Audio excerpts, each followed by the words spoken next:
बता रहा, भूपेंद्र पटेल गुजरात के नए मुख्यमंत्री बन गए। गांधीनगर में उन्होंने मुख्यमंत्री पद की शपथ ली और इस मौके पर केंद्रीय गृह मंत्री अमित शाह भी वहां पर मौजूद थे। उनके अलावा नरेंद्र सिंह तोमर, मनसुख मांडविया, प्रहलाद जोशी और परषोत्तम रुपाला जैसे केंद्रीय मंत्री भी मंच पर मौजूद थे। बीजेपी शासित राज्यों के मुख्यमंत्री भी मंच पर विराजमान रहे। चुनाव से एक साल पहले बीजेपी ने मुख्यमंत्री बदलकर एक बड़ा दांव खेला है। वहीं उसने पाटीदार समाज के भूपेंद्र पटेल को मुख्यमंत्री बनाकर पाटीदारों को भी खुश करने की कोशिश की है। भूपेंद्र पटेल के शपथ ग्रहण के दौरान उनका परिवार भी वहां पर मौजूद था। तो नए मुख्यमंत्री भूपेंद्र पटेल के परिवार को अंदाजा ही नहीं था कि उन्हें गुजरात की जिम्मेदारी सौंपी जाएगी। उनके परिवार को तो छोड़िए, खुद भूपेंद्र पटेल को कल तक इसका अनुमान नहीं था। विधायकों की बैठक में भी वो 5वीं कतार में बैठे थे। भूपेंद्र भाई रजनीकांत पटेल ईश्वर ने नामे सौगंध लऊं छूं के कायदाथी स्थापित भारतना संविधान प्रत्यय हूँ। गुजरात की कमान अब एक पटेल के हाथ में है। साची निष्ठा श्रद्धा और निष्ठा धरावीश। भूपेंद्र पटेल गुजरात के सरदार तो बन गए, मगर वो असरदार हैं या नहीं, ये 2022 के विधानसभा चुनाव के नतीजे बताएंगे। लेकिन मुख्यमंत्री के तौर पर भूपेंद्र पटेल का चुनाव सचमुच चौंकाने वाला है। और इससे सिर्फ सियासतदान और सियासत के जानकार ही हैरान नहीं हुए, बल्कि दिलचस्प तो ये है कि भूपेंद्र पटेल और उनके परिवार को भी भनक नहीं थी कि गुजरात के मुख्यमंत्री की जिम्मेदारी उन्हें मिलने जा रही है।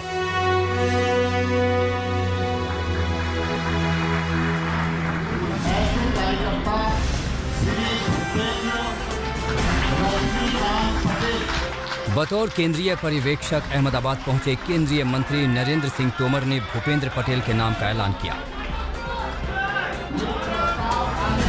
इधर उनके भावी मुख्यमंत्री चुने जाने का ऐलान हो रहा था, तो उधर उनके घर में सब कुछ सामान्य था। जब भूपेंद्र पटेल के मुख्यमंत्री बनने की खबर उनकी पत्नी को टीवी न्यूज चैनल के जरिए मिली, तो उस वक्त घर में उनका बेटा सो रहा था। उन्होंने अपने बेटे को उठाया और खबर दी कि उसके पिता मुख्यमंत्री बन गए हैं। वहीं नए मुख्यमंत्री भूपेंद्र पटेल की पत्नी को भी टीवी पर खबर चलने से पहले कोई अंदाजा नहीं था।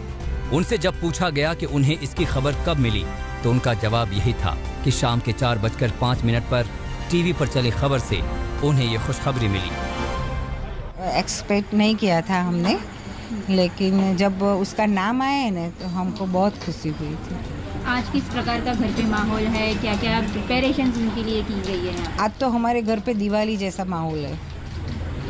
और क्या क्या खास तैयारियां की हुई है जब यहाँ पे आएंगे? क्या करेंगे, हमको मालूम ही नहीं था, एकदम सडनली नाम आया, तो क्या क्या तैयारी की होगी।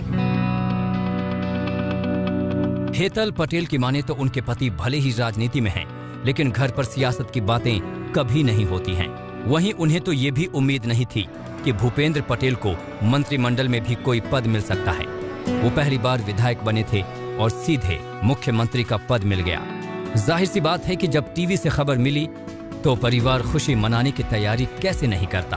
तो जब खबर आई तब परिवार ने सबका मुंह मीठा कराने का ये रास्ता अपनाया।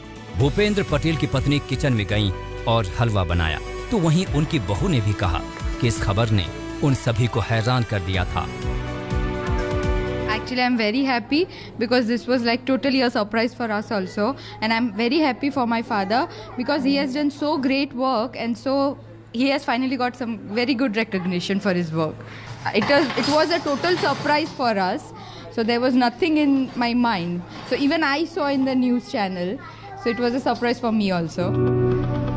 तो भूपेंद्र पटेल के घर वालों को तो भनक थी ही नहीं, लेकिन खुद भूपेंद्र पटेल को भी यह अंदाजा नहीं था कि गुजरात का ताज उनके सिर सजने वाला है। जिस दिन उनके नाम की घोषणा हुई, उस दिन सुबह अहमदाबाद में वो वृक्षारोपण के कार्यक्रम में शामिल हुए थे। तब तक उन्हें दोपहर बाद होने वाले बड़े फैसले का इल्म नहीं था। यही नहीं, जब बीजेपी पार्टी दफ्तर में विधायकों की बैठक हुई तो खुद बैक बेंच पर बैठे थे, यानी 5वीं सीट पर बैठे थे। और जब उनके नाम की घोषणा हुई तो उनके चेहरे पर जो आश्चर्य का भाव था, उसे वहां मौजूद हर किसी ने देखा। इसके बाद भूपेंद्र पटेल सीधा राजभवन पहुंचे, जहां उन्होंने राज्यपाल से मिलकर उन्हें अपने विधायक दल का नेता चुने जाने की जानकारी दी। उनके घर वालों को उम्मीद है कि भूपेंद्र पटेल अच्छा काम करके दिखाएंगे और आज जो जिम्मेदारी उन्हें मिली है वो लोगों के लिए किए गए काम का इनाम है। परिवार के लिए तो बड़ी बात है ही, लेकिन उनके लिए ज़्यादा बड़ी बात है कि उनको जिम्मेदारी दी है वो निभाएंगे, अच्छी तरह से निभाएंगे, ऐसी हमारी मनोकामना है, आशीर्वाद है हमारा। घाट लोदिया से भूपेंद्र पटेल जब अपने घर पहुंचे तो उनकी बहन ने उनका आरती उतार कर स्वागत किया। घर वालों ने हलवा खिलाकर उनका मुंह मीठा करवाया। भूपेंद्र पटेल अपने परिवार के लिए उम्मीदों से बेहतर साबित हुए। अब उन्हें गुजरात की उम्मीदों पर खरा उतरना है, क्योंकि 2022 का चुनाव उनके लिए जीवन की सबसे बड़ी चुनौती है। गोपी घांगर, अहमदाबाद, आज तक। भूपेंद्र पटेल के लिए आज का दिन बेहद व्यस्त रहा। सुबह सबसे पहले उन्होंने नितिन पटेल से मुलाकात की, वहीं शपथ ग्रहण के लिए अहमदाबाद आए गृह मंत्री अमित शाह को रिसीव किया। और यही नहीं, कल से ही शुरू हुआ उनका मंदिर दर्शन भी आज भी जारी रहा। भूपेंद्र भाई रजनीकांत पटेल ईश्वर ने नामे सौगंध लऊं छू के 24 घंटे के भीतर गुजरात में सियासी हलचल चरम पर पहुंच गई। कायदा थी स्थापित भारतना संविधान। कल भूपेंद्र पटेल को गुजरात का नया मुख्यमंत्री चुना गया। आज शपथ ग्रहण पूरा हुआ। आगे मंत्रिमंडल को लेकर कवायद भी शुरू हो चुकी है।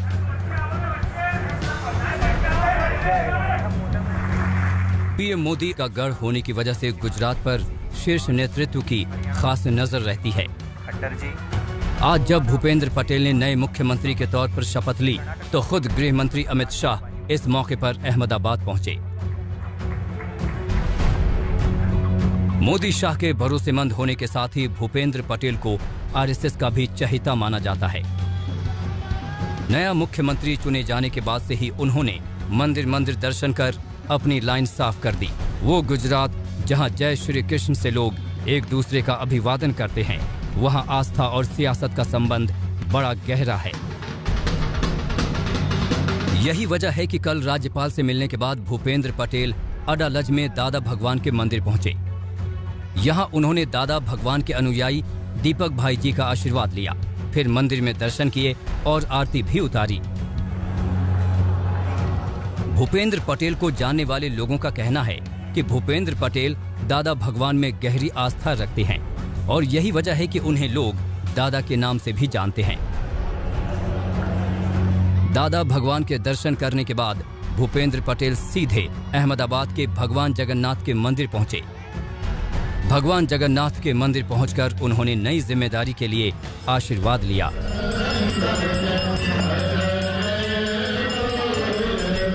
और फिर यहां से अपने चुनाव क्षेत्र घाट लोदिया पहुंचे, जहां उनका भव्य स्वागत किया गया।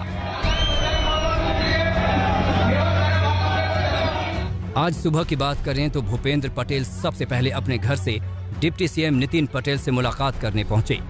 नितिन पटेल का आशीर्वाद इस वजह से अहम माना जा रहा था क्योंकि मुख्यमंत्री पद के लिए नितिन पटेल सबसे बड़े दावेदार थे। नितिन पटेल से बातचीत कर भूपेंद्र पटेल अपने चुनाव क्षेत्र स्थित साईं मंदिर पहुंचे और साईं बाबा का आशीर्वाद लिया। फिर वहीं पर बने हनुमान मंदिर के दर्शन किए। एक के बाद एक दर्शन पूजन का सिलसिला आगे बढ़ रहा था। अगला पड़ाव था स्वामी नारायण संप्रदाय का सबसे बड़ा मंदिर यानी SGVP स्वामी नारायण गुरुकुल, जहां उन्होंने स्वामी नारायण संतों का आशीर्वाद लेकर गो पूजन किया। यहां से जब वो निकले तो मंत्री निवास पर जाकर तमाम मंत्रियों से मुलाकात की। इस बीच भूपेंद्र पटेल अहमदाबाद एयरपोर्ट पहुंचे और केंद्रीय गृह मंत्री अमित शाह को रिसीव किया। कहा जाता है कि भूपेंद्र पटेल सीएम पद के लिए खास पीएम मोदी के पसंद थे। उनकी पसंद पर केंद्रीय पर्यवेक्षकों के सामने विधायकों ने अपनी सहमति दे दी। गुजरात के चुनावी समर के लिए पाटीदार नेता के हाथों प्रदेश की कमान सौंपी गई है। उम्मीद है कि इससे एंटी इनकम्बेंसी और पटेलों की नाराजगी दूर होगी। इन सारी बातों के साथ मोदी शाह के दम पर बीजेपी गुजरात में अपनी जीत का सिलसिला 2022 में भी जारी रखना चाहती है। गोपी घांगर के साथ आज तक ब्यूरो।